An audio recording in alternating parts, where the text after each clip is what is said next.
e ler também. Quando você procura a sua Bíblia, aqueles que gostam de futebol, eu recebi essa mensagem agora há pouco e decidi compartilhar como uma forma de desejar a vocês Feliz Natal. Para você que acompanha o futebol, me dê essa liberdade, brevemente. Nesse Natal, ao assar o pernil, não faça como Botafogo, verifique antes se tem gás até o fim. Para isso também, não faça como o Fluminense, deixe a chama acesa por mais de 40 segundos. Durante o processo, seja como o torcedor do Flamengo, alimente-se do cheirinho e, por fim, faça como o torcedor do Vasco e peça para o Papai Noel para sobreviver a mais um ano. Amém, meus irmãos? Você que torce pelo futebol, que sofre como eu sofro com meu Vasco da Gama, que você possa sair com essa reflexão nessa noite, pelo menos essa parte sobre o Natal, amém? Agora, todos juntos, ainda de pé, vamos ler a palavra de Deus.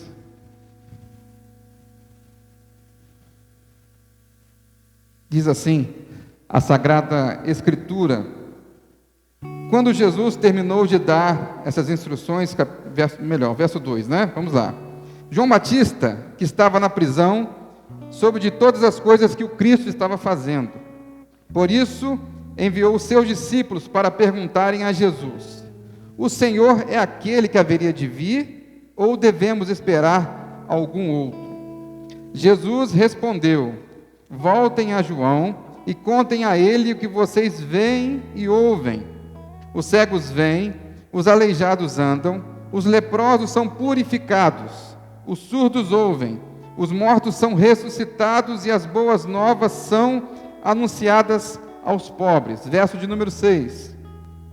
E disse ainda: felizes são aqueles que não se sentem ofendidos por minha causa. Amém, meus irmãos? Podemos assentar?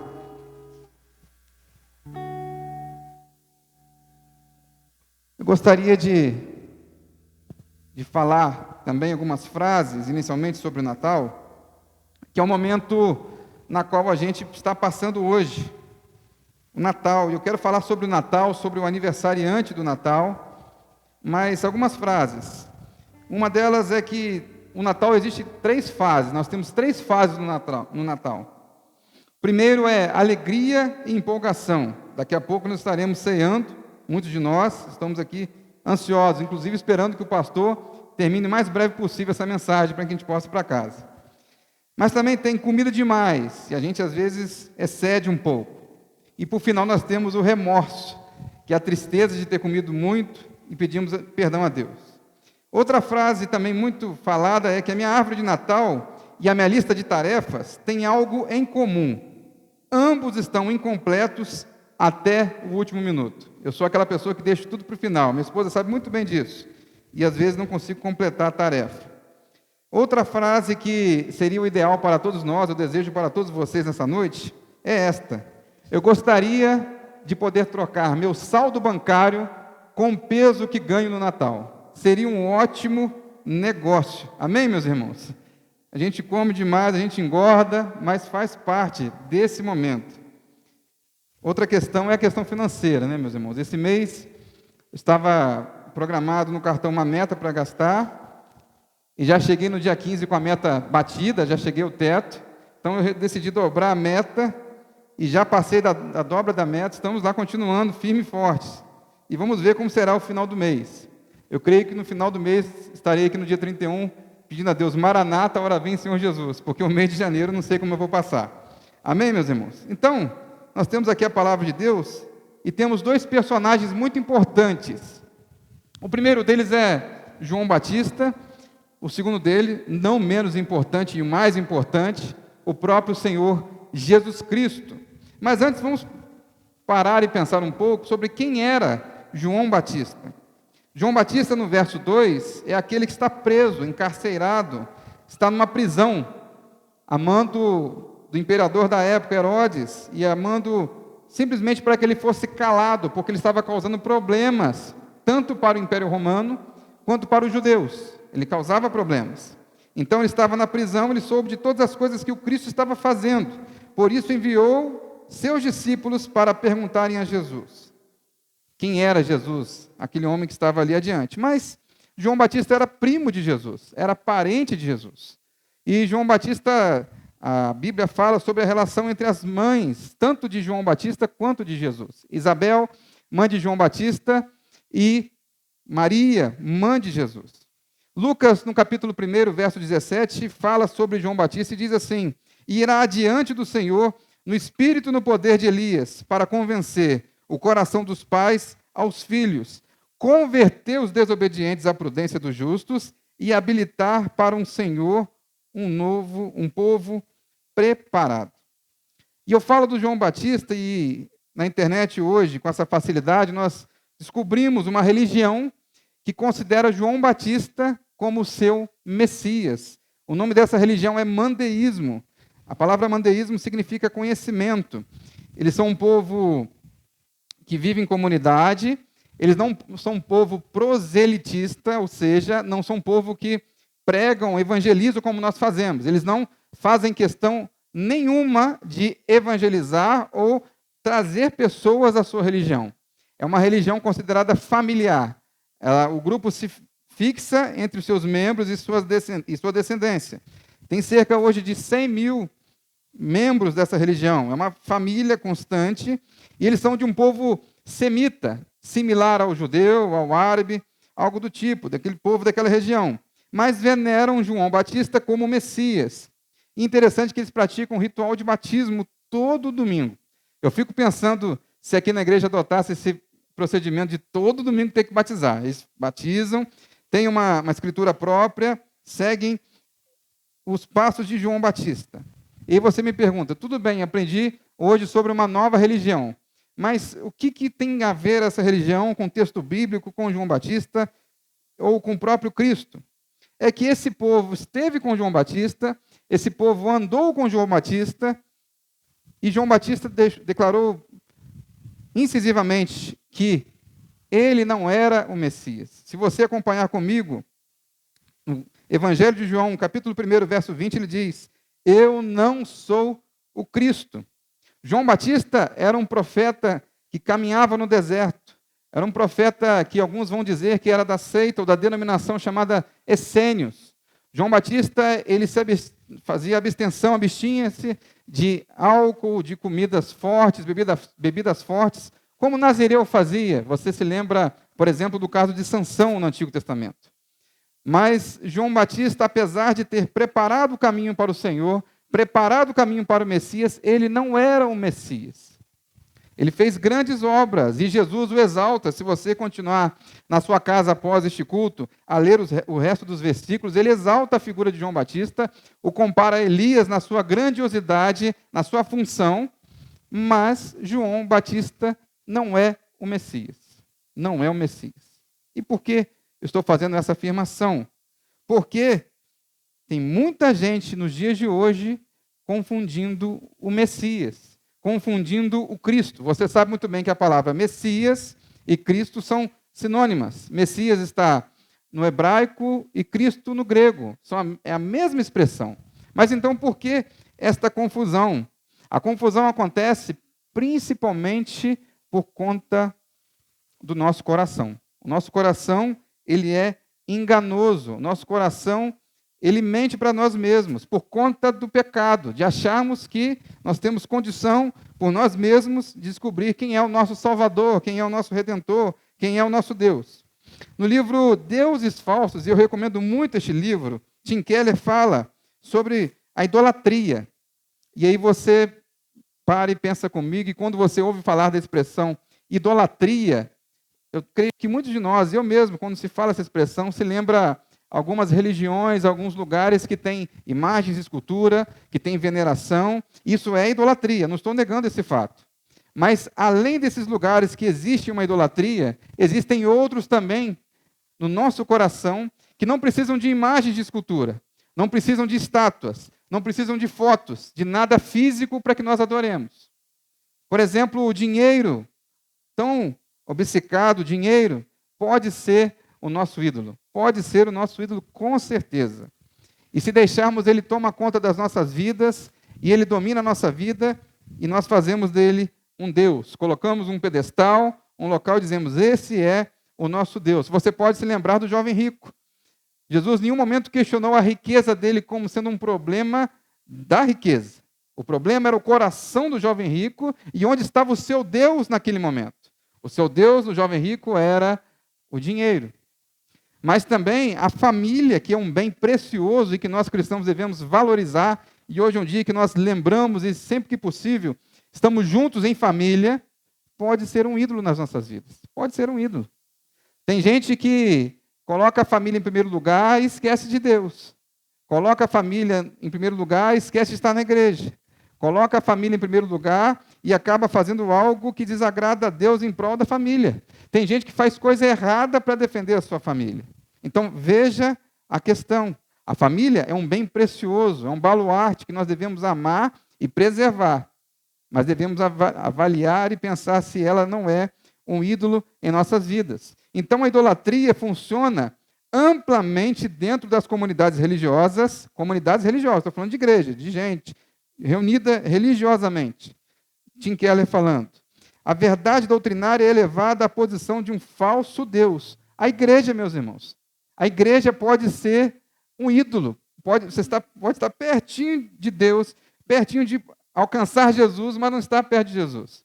A igreja, ainda mais para nós pastores que vivemos o cotidiano e quem está envolvido com os panos de fundo da igreja, o que acontece nos arredores da igreja, pode deixar a gente decepcionado, pode deixar a gente frustrado, como nós vemos aí muitos desigrejados hoje, a expressão que está em voga no mundo, principalmente no Brasil, pessoas que passaram pela vida eclesial, passaram pela vida da igreja e se frustraram com a igreja.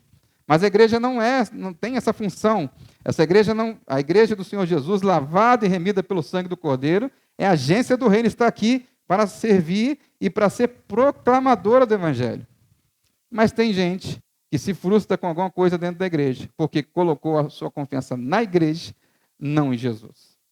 A igreja reunida, ela é bênção. Já falei isso aqui, ela é ótima, ela é baluarte, ela é necessária. Você estar em comunhão é de extrema necessidade para a sua alma. Mas a igreja pode se tornar um ídolo na sua vida.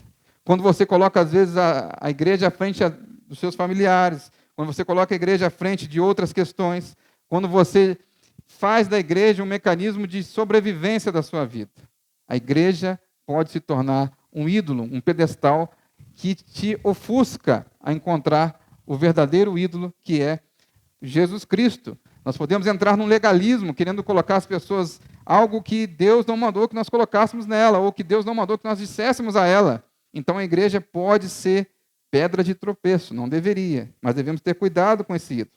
Isso ocorre quando as pessoas confiam na veracidade da doutrina para estar em comunhão com Deus, e não no próprio Deus e na sua graça. A pessoa está mais focada em seguir a doutrina, uma regra moral, do que estar com o próprio Deus. Aqui eu não estou dizendo que você seguir os passos de Jesus, que você se abster do pecado, você fugir do pecado, isso é errado. Não, isso é extremamente correto. Mas não faça disso um medalhão, um prêmio para coroar e se dizer: olha, eu sou melhor do que os outros. Olha, eu sou mais importante do que os outros. Aí está um problema que a igreja pode levar a muitas pessoas, de achar que elas são melhores do que as outras, simplesmente porque cumprem algumas regras humanas.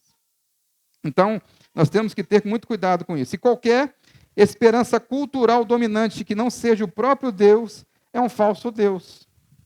Tudo que está ao nosso redor, qualquer esperança que depositamos, pode ser um falso Deus.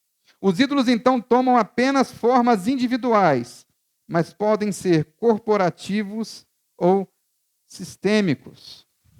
Os seguidores de João Batista chegaram na trave, estamos falando de futebol aqui algumas vezes, chegaram na trave a reconhecer o Messias. Chegaram tão perto do Messias, mas erraram o alvo. Tão perto, imaginem, aqueles homens foram perguntar a Jesus se ele era de fato o Messias, mas chegaram e erraram o caminho. E talvez, como Jesus diz mais à frente nesse texto, que Jesus era visto com beberrões e glutões, e andava com pecadores com o propósito de transformá-los, não de se tornar um pecador igual a eles, porque Jesus nunca pecou, mas talvez aqueles homens que viviam numa santidade moral pessoal por conta de vestimenta e alimento, falou assim, olha, ele não pode ser o Jesus, porque ele está se misturando com pessoas impuras. Mas era necessário que Jesus se misturasse com pessoas impuras, para que aquelas pessoas impuras se tornassem puras. Essa foi a função de Jesus na terra, de reconectar o universo com Deus, o universo que estava separado de Deus do pecado, e a humanidade, restaurar essa conexão. Então, talvez os seguidores de João Batista não enxergaram o verdadeiro Messias.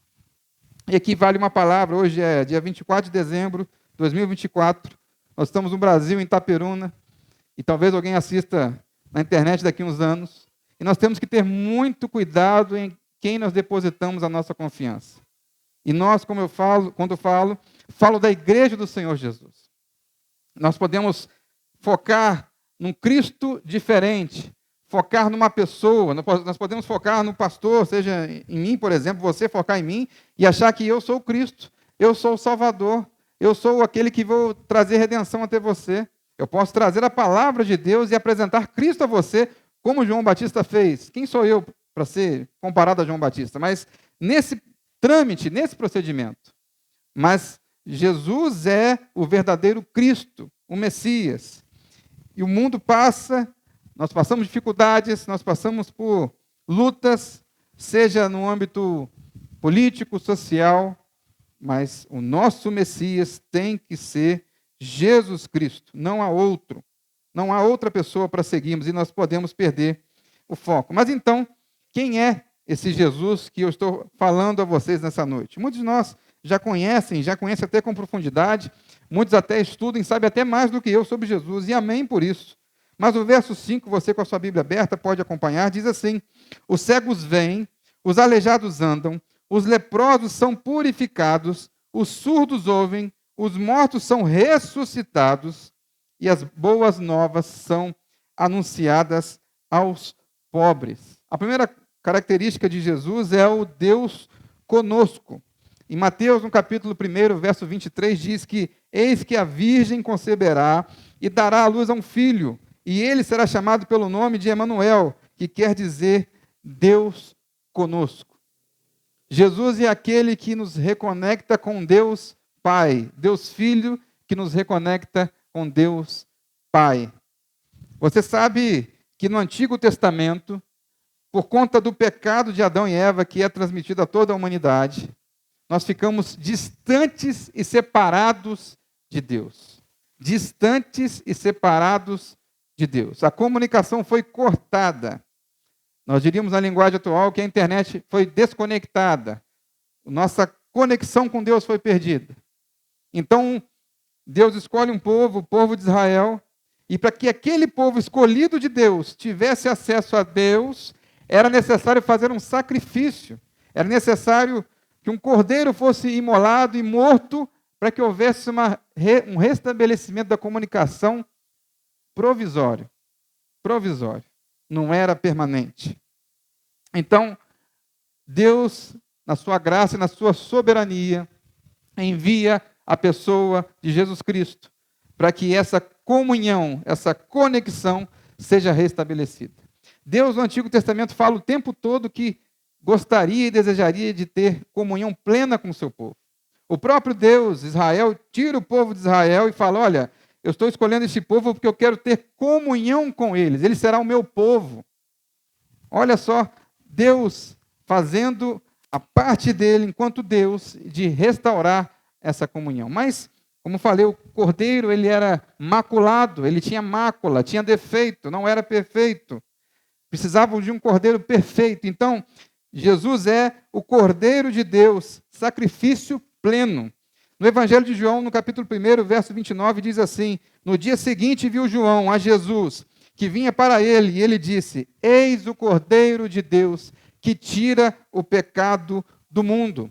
O próprio João Batista afirmou que ele é o Cordeiro, Jesus é o Cordeiro que tira o pecado do mundo. Amém, meus irmãos?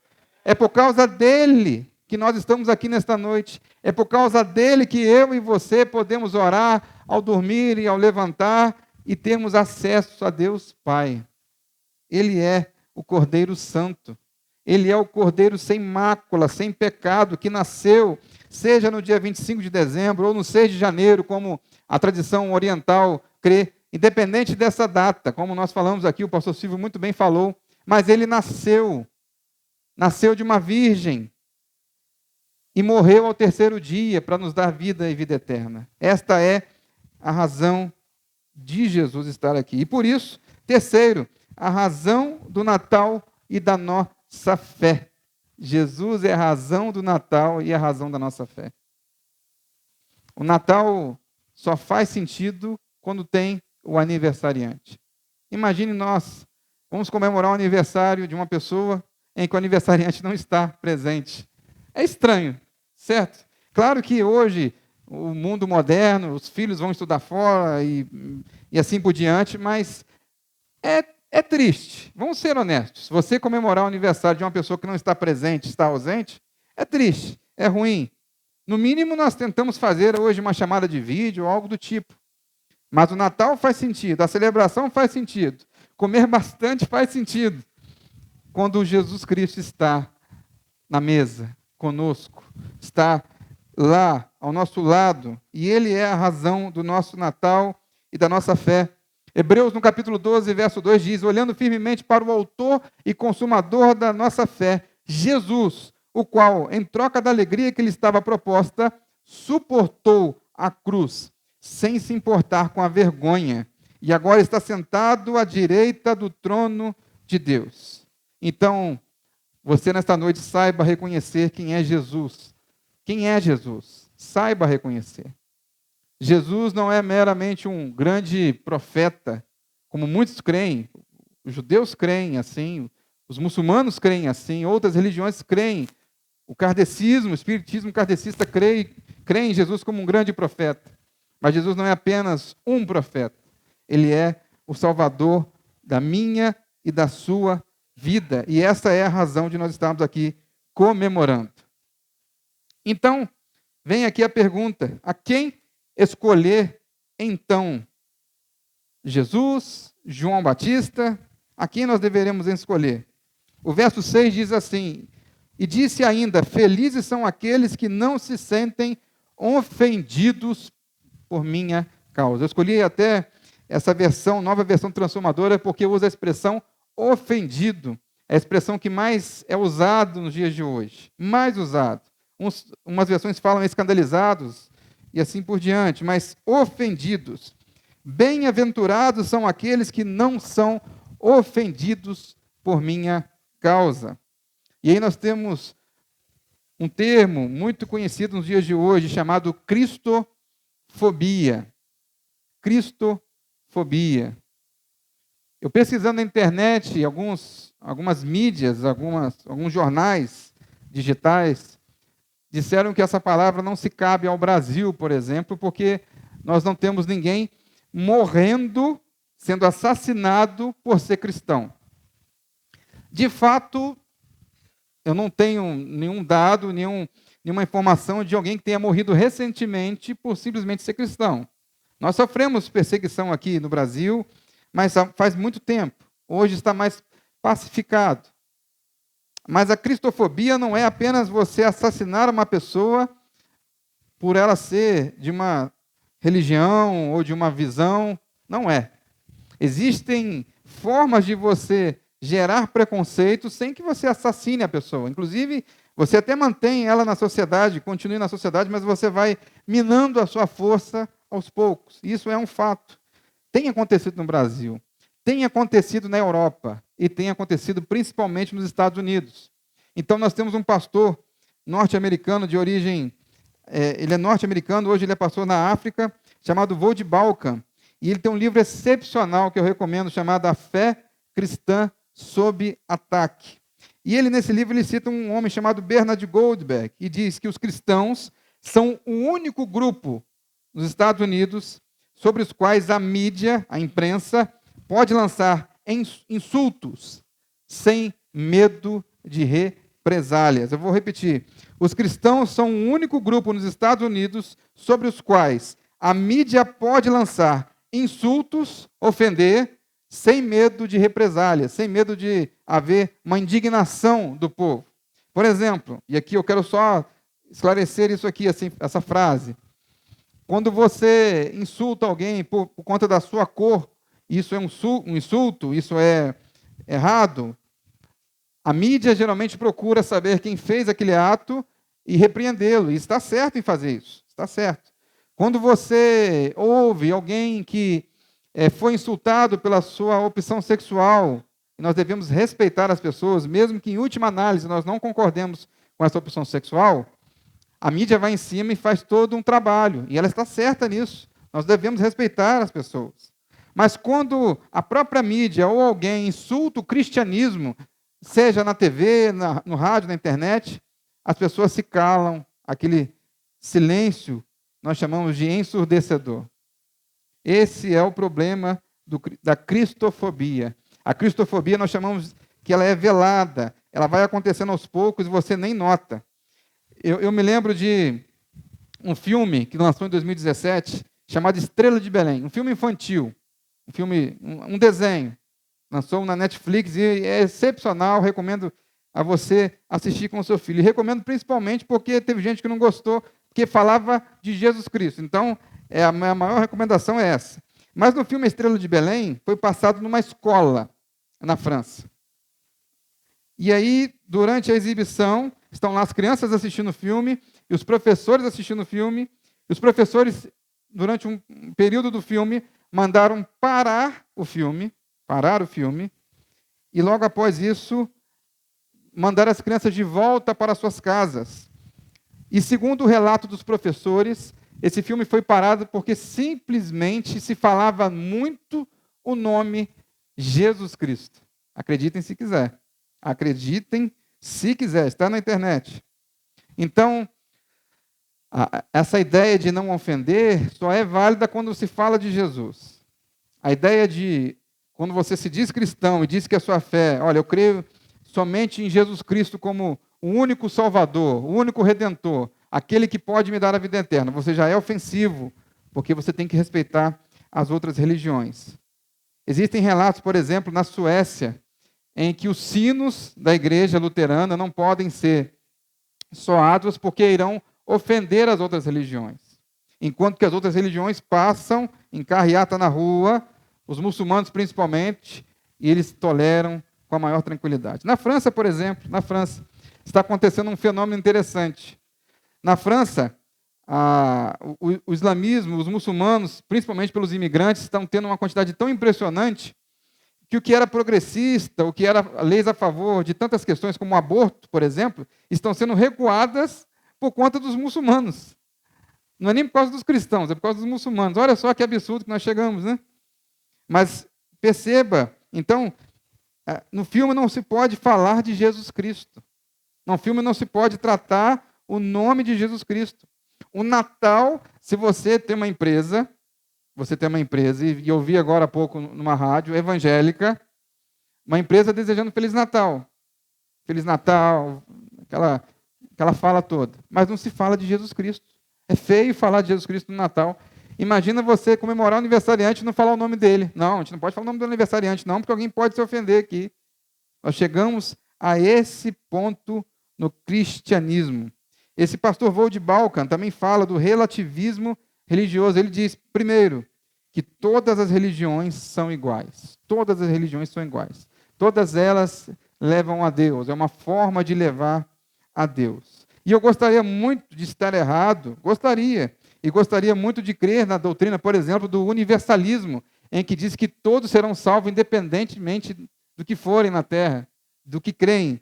Eu gostaria de crer, confesso a vocês, mas biblicamente, se eu creio na Bíblia como palavra de Deus, eu não consigo crer nessa visão. Existe uma diferença muito grande em ofender as pessoas e ficar mandando todo mundo para o inferno. Isso aí é, inclusive, um palavrão, isso é uma ofensa. E depois disso você crer que, realmente, na minha visão particular, a salvação passa pela pessoa de Jesus Cristo. É a minha visão particular, mas é ofensivo. Segundo, devemos tirar todos os símbolos cristãos da sociedade. Infelizmente, meus irmãos, a gente aqui no Brasil, por exemplo, ficou muito no embate com a questão da liberdade religiosa. E eu estava lendo nesse livro mesmo sobre os Estados Unidos da América, onde a sua primeira emenda constitucional foi a liberdade de religião. Só que essa liberdade de religião, essa tolerância a todas as religiões, confunde um pouco a intenção inicial daquelas pessoas que votaram. Em 1776 foi a própria Constituição. Mas essa primeira emenda, o que eles queriam é que todos os cristãos das diversas matizes cristãs, das diversas denominações cristãs, tivessem liberdade para professar a sua fé particular do cristianismo. Por exemplo, os batistas, quando surgiram nos Estados Unidos, em Rhode Island, foram perseguidos e foram presos pelos episcopais cristãos da Inglaterra, que não eram nem católicos e nem batistas. Então, eles queriam que houvesse essa liberdade. Se você é episcopal, você pode, ou anglicano, que é semelhantemente a mesma denominação, você pode adorar a Deus e ser cristão lá. Se você é batista e crê, por exemplo, no batismo por imersão como a única forma correta de batismo, você pode exercer essa religião. E diversas outras denominações. Era nisso que se pensava a tolerância religiosa. Mas distorceram a tolerância religiosa, tanto lá quanto aqui, ao ponto de não podemos colocar cruzes, né, ou a cruz, Cristo lá, independentemente da forma que está representado, se você concorda ou não, mas é um símbolo cristão. E nós estamos perdendo esse espaço que nós tínhamos na sociedade. A ideia de não poder ter nenhum símbolo cristão mais. Não se pode ter mais símbolo cristão. É errado falar de Jesus, ser cristão, apresentar a Jesus. E muita parte é de nós, protestantes, principalmente, que ficamos à mercê de não termos simbologia, achar que o símbolo é ruim. Você vai na Europa, numa igreja batista, e vê uma igreja batista cheia de vitrais, retratando Jesus e a morte, porque a imagem e os vitrais, essas formas de imagem, era para comunicar, era pedagógico, era uma comunicação, uma espécie de ensino para que a pessoa visse e entendesse o Evangelho.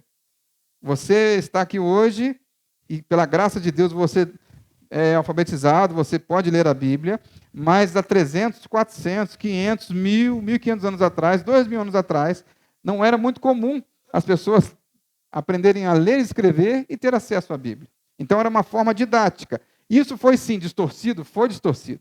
Mas era uma forma didática. Se você ler em sua casa Apocalipse 1:3, está lá, na versão correta. Algumas versões tentaram ajeitar, mas é assim. Bem-aventurado aquele que lê e os que ouvem a palavra de Deus. Porque eram poucos que sabiam ler as Escrituras. É um fato da época. Então, as pessoas esqueceram de colocar os símbolos, de colocar Jesus, e estão se perdendo. Estamos nos perdendo nessa questão. Mas, para concluir a mensagem, eu quero que você volte para casa em breve para estar com a sua família. Tim Keller, também no livro Falsos Deuses, ou Deuses Falsos, diz assim: o Deus da Bíblia é aquele que desce a este mundo para realizar a salvação e nos dar a graça que nunca conquistaríamos sozinhos. Ele ama os não amados, os fracos e os que ninguém quer. Ele não é apenas um rei de quem somos súditos, nem apenas um pastor de quem somos ovelhas. Ele é um marido e somos a esposa. Ele está encantado conosco, mesmo com aqueles dentre nós que ninguém mais nota. Jesus nota você. Jesus olha para você. Talvez você passe nessa terra, neste mundo, sem ser notado, sem ser uma pessoa conhecida pelo mundo, pelo seu bairro, pelo seu bairro, pela sua comunidade.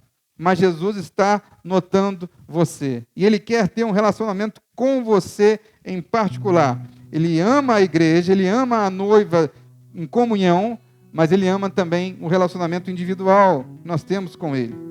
Então, Ele é Jesus, aquele que se fez carne e habitou entre nós, para que nós tivéssemos vida em abundância. Ele é o aniversariante desta noite, e Ele tem que ser exaltado, glorificado, dignificado, porque Ele fez uma obra tão especial, que mudou a história. Eu me lembro de uma situação sobre o Natal na Primeira Guerra Mundial. Era o exército inglês contra o exército alemão, estavam na condição de inimigos. E no dia de Natal, em 1918, se eu não me engano, numa cidade da Bélgica, a Primeira Guerra Mundial era muito comum que houvesse trincheiras, né? A pessoa ficava num lugar aqui, a outra pessoa ficava uma distância lá, bem afastada e combatiam à distância. Mas então, ouviu-se do lado alemão alguém tocando gaita e celebrando o Natal, e ouviu-se do lado inglês um acordeon. E eles pararam a guerra, baixaram as armas, para celebrar juntos. Olha que absurdo, 2 exércitos inimigos celebrando o Natal. Mas é isso que Jesus faz na pessoa que o recebe como Senhor e Salvador. Ele junta as pessoas mais improváveis, o pior dos pecadores, na qual eu sou o pior deles, como estou dizendo aqui, o apóstolo Paulo disse na palavra de Deus. Ele transforma o pior dos pecadores, o pior dos inimigos, os inimigos de Deus, em amigos de Deus, através da pessoa de Jesus Cristo. Ele é uma pessoa que quer se relacionar com você nesta noite. Então, eu vou orar por você e quero que você, no seu coração, receba esta palavra sobre Jesus. Receba um abraço de Jesus. Receba o carinho de Jesus, dizendo: olha, filho, eu quero estar ao seu lado nesta noite. Eu quero caminhar com você no final deste ano e no início do ano que se segue. Eu quero que você seja o Senhor eu quero que eu, Jesus, que Ele seja o Senhor da minha e da sua vida. E que nós possamos nos desviar dos falsos ídolos. Sejam eles ídolos que estão na parede ou ídolos que estão no nosso coração. Que você nesta noite saia com essa reflexão linda sobre o aniversariante que é Jesus. Peço que você fique de pé, aqueles que puderem, por favor. Amém?